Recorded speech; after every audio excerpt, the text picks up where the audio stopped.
The silence in the 42nd floor boardroom was crushing. It was the flat, dead sound of defeat.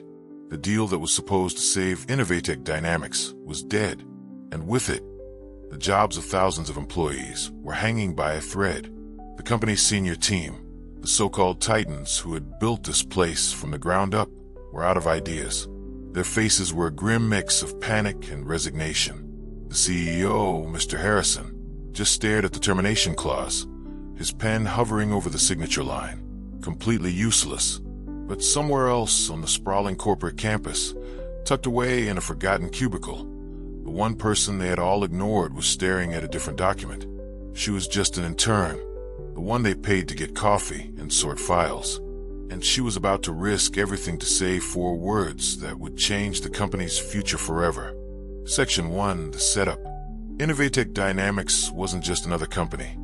It was a 20-year legacy, a giant in the tech world that had always been 2 steps ahead of everyone else. Its gleaming headquarters was a monument to that success.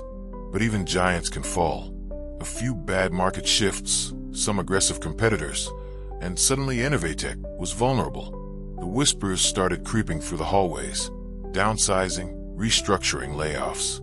The antidote was supposed to be a merger codenamed Project Nightingale. It wasn't just a deal, it was a lifeline.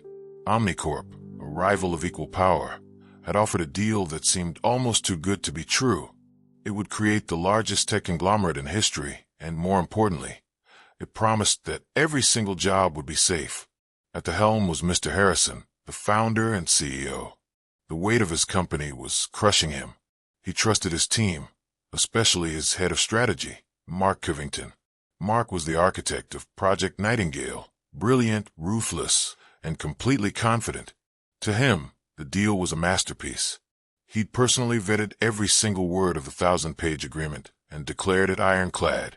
Far below all this, in the world of copy rooms and lukewarm coffee, was Maya. 6 weeks into her internship, her job was to be invisible. She was quiet, diligent, and perpetually underestimated. Her colleagues saw a shy girl who was maybe a little too methodical, a little too slow. They didn't see the razor-sharp mind behind her quiet eyes, a mind that saw patterns where others saw only chaos. Her final task was supposed to be mindless. Mark Covington, without even really looking at her, had told her to cross-reference the final appendices. Just check for typos, pagination, formatting. He'd said dismissively. The lawyers handled the important stuff. Just make sure it looks pretty. It was a nothing task, meant to keep the intern busy. But Maya didn't know how to do a job halfway. What her bosses saw as slow was actually meticulous. And that one trait was about to make her the most important person at the company. Section 2, the protagonist's discovery. For 3 days, Maya lived in a world of paper. Long after the office emptied, she sat in her tiny cubicle, the city lights twinkling outside, while she saw only the black and white text of the merger. She checked and rechecked until her eyes burned. It was on the 3rd night, buried deep in an appendix titled Provisional Data Synergy Protocol, that she found it. It was tiny. A single subclause, 11.3.b, hidden under layers of dense legalese. To anyone else, it was just boilerplate. But to Maya, something felt off. A single phrase was different from the standard language used everywhere else. A single, out-of-place word. It was like a key in the wrong lock. It looked right, but it didn't feel right. Her gut screamed at her. This wasn't a typo. She pulled up the company's standard merger templates, documents she'd filed weeks ago. She compared them side by side.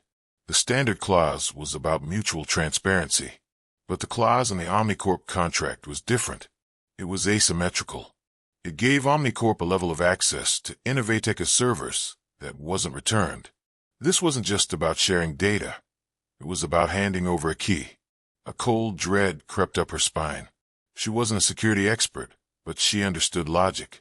She spent hours frantically researching the technical terms, cross-referencing them with internal protocols she'd read out of sheer curiosity. The picture that formed was terrifying. This clause wasn't a legal loophole, it was a technical one. A Trojan horse, brilliantly disguised in bureaucratic jargon. The moment the merger was signed, this clause would activate a backdoor, letting Omnicorp siphon Innovatech's most valuable asset, its intellectual property. Decades of research, patents, and proprietary code, the company's very soul, would be stolen before anyone even knew what was happening. They weren't planning a merger. They were planning a heist. A silent, digital coup that would leave Innovatech an empty shell.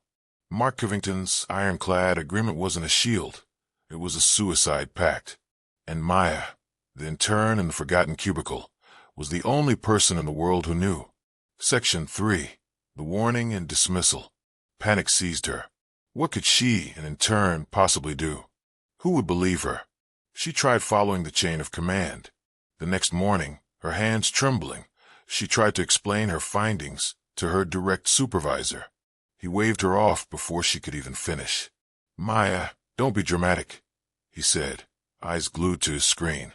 Dozens of the world's best lawyers reviewed this. Mark Covington signed off on it. I'm sure it's nothing. He warned her not to bother the senior team with intern theories. You'll just make yourself look foolish, he said. Desperate, she knew she had to go to the source. She had to talk to Mark Covington. She finally cornered him in the hallway as he was barking orders into his phone. Mr. Covington? She said, her voice small. He turned, his face a mask of annoyance. What is it? I'm busy. It's about the Omnicorp agreement, she stammered, clutching the highlighted document. Appendix G, Clause 11.3.b. I think there's a serious problem. Covington actually laughed. A short, cruel sound. A problem? The only problem here is you wasting my time. He glanced at the paper she held but didn't take it. Are you telling me, he said, his voice dripping with condescension, that our entire legal team, our multimillion-dollar consultants, and I all missed something? And you, the intern, found it while checking for typos. He leaned in, his voice dropping low so others in the hall could hear. Listen to me. Your job is to do what you're told. It is not to play lawyer. It is not to have theories. Now go back to your desk before you do any more damage to your already non-existent career. He walked away, leaving her standing there, her face burning with humiliation. She could feel everyone's eyes on her. In that moment, she felt the full weight of the corporate machine. She was a ghost, a nobody, and the machine was about to drive right off a cliff. The next day, the mood on the 42nd floor was electric. The boardroom was filled with the executive team. On the massive screen at the end of the room, the Omnicorp CEO and his team were connected via video link, their faces smug. Champagne was on ice. Mr. Harrison sat at the head of the table, the final contract before him, pen in hand. Mark Covington stood behind him, beaming. He'd done it. Down in her cubicle, Maya sat in stunned silence. She'd failed. She could just let it happen, finish her internship, and walk away. No one would ever know. But then she thought about the thousands of employees who were counting on this deal. She thought about Mr. Harrison's legacy turning into a cautionary tale. Something inside her snapped. It was a mix of anger, duty, and pure, last-ditch courage. She stood up and she ran. She sprinted past cubicles, ignored the startled looks, and ran for the executive elevator she was never supposed to use. She burst into the boardroom just as Mr. Harrison's pen touched the paper. Stop! The word echoed in the sudden silence. Every head turned to the disheveled intern in the doorway, panting for breath. Mark Covington's face twisted in fury. What is the meaning of this? Security. Get her out of here, he roared. But Mr. Harrison didn't move. He'd lifted his pen. He was looking at Maya, truly looking at her for the first time. He didn't see an intern. He saw the raw, absolute conviction in her eyes. It was a look you couldn't fake. Wait, he said, his voice calm. The guard stopped. He turned to Maya. You have 60 seconds to explain why you've just interrupted the most important moment in this company's history. Sir, this is the intern I told you about, Covington sputtered. She has some wild fantasy. Mark, be quiet, Harrison commanded, his eyes never leaving Maya's. 60 seconds. Go. Taking a shaky breath, Maya walked forward. Her voice, though trembling, was clear. Excuse me, sir, she began, pointing to the page. This clause is a trap. Clause 11.3.b. It's a Trojan horse. It gives Omnicorp unilateral, unrestricted access to our core IP servers the moment the deal is signed. She looked around the room. They don't want to merge with us. They want to become us. They are planning to bleed us dry. The room was silent. This is insane, Covington exploded. She's a child. She doesn't know what she's talking about. Harrison held up a hand, silencing him. He turned to Innovatech's head of cybersecurity, David Chen. David, Harrison said, look at the clause. Tell me what you see. David leaned over and read the clause. He read it once, then twice. The color drained from his face. He looked up at Harrison, his expression a mask of pure professional terror. My God, he whispered, his voice hoarse. She's right. It's brilliant. And it's malicious. A perfectly disguised backdoor. We would never have seen it until it was too late. The silence that followed was absolute. It was the sound of a bomb being defused 1 second before it blew. Mark Covington staggered back, as if he'd been hit. The entire senior team stared, first at the contract, then at David, and finally, at the intern who had just saved them from total annihilation. Their hero wasn't one of them. It was the quiet girl who brought them coffee. The shift in the room was like a switch being flipped. The festive mood vanished, replaced by a cold fury. Mr. Harrison looked at the smug faces on the screen. He didn't yell. He simply said, "The deal is off. We know what you were trying to do. You'll be hearing from our lawyers." An aide cut the video feed, and the screen went black. Project Nightingale was dead, but the original problem was still there.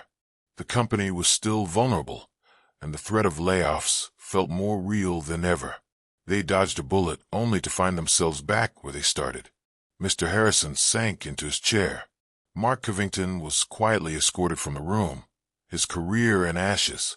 After a long moment, Harrison looked up, his eyes finding Maya, who was still standing by the table, completely overwhelmed. "You," he said, "you read everything. Every appendix, every dead end that we all missed. Did you see anything else? Any other opportunities?" This was the real test, and Maya was ready. "Yes, sir, I did," she said, her confidence growing. A file on a smaller company, Apex Solutions. Mr. Covington dismissed it as too small to move the needle. She stepped forward, her passion overriding her shyness. He was wrong. Their R&D is focused on generative AI for logistics, the one area our consumer division is weakest. We were looking at Omnicorp as a defensive move, a way to get bigger. But a partnership with Apex wouldn't be defensive. It would be creative. She began to pace. We wouldn't just be absorbing a rival. We'd be partnering with an innovator. Their technology, with our global platform, wouldn't just save jobs. It would create new divisions. It would make us the leader again, not by being the biggest, but by being the smartest. Harrison listened, and for the first time in months, a spark of real excitement entered the room. It was a risky idea, but it was also the most promising one they had heard all year. Harrison stood up. "Form a new team," he commanded. "I want a preliminary proposal for a partnership with Apex Solutions on my desk by Monday." He then looked directly at Maya. "And you will be on that team, as a lead consultant." 3 months later, the Innovatech Apex partnership, codename Project Helios, was announced. It sent shockwaves through the industry and was hailed as a masterstroke of strategic foresight. The company's stock soared. Not a single person was laid off. In fact, Innovatech started hiring again. Mark Covington became a footnote, a warning in a story of near disaster. And Maya, on the day the Apex deal closed, Mr. Harrison called her into his office. He didn't offer her a full-time job. He offered her a new role created just for her, Director of Strategic Innovation. At 21, she became the youngest executive in the company's history. Her story became a legend at Innovatech, a reminder that titles mean nothing compared to insight and courage. She wasn't just the intern who saved everyone's job. She was the spark that reignited the company's soul, proving that sometimes the quietest voice in the room is the one everyone needs to hear. This story, while a fictional dramatization, inspired by real-life tales of workplace heroism, carries a powerful lesson about the value of speaking up and seeing what others miss. True innovation can come from anywhere. If you believe in the power of the underdog and want to hear more stories that inspire and empower, subscribe for more content like this. Thanks for watching, and go check out our other stories. See you in the next video.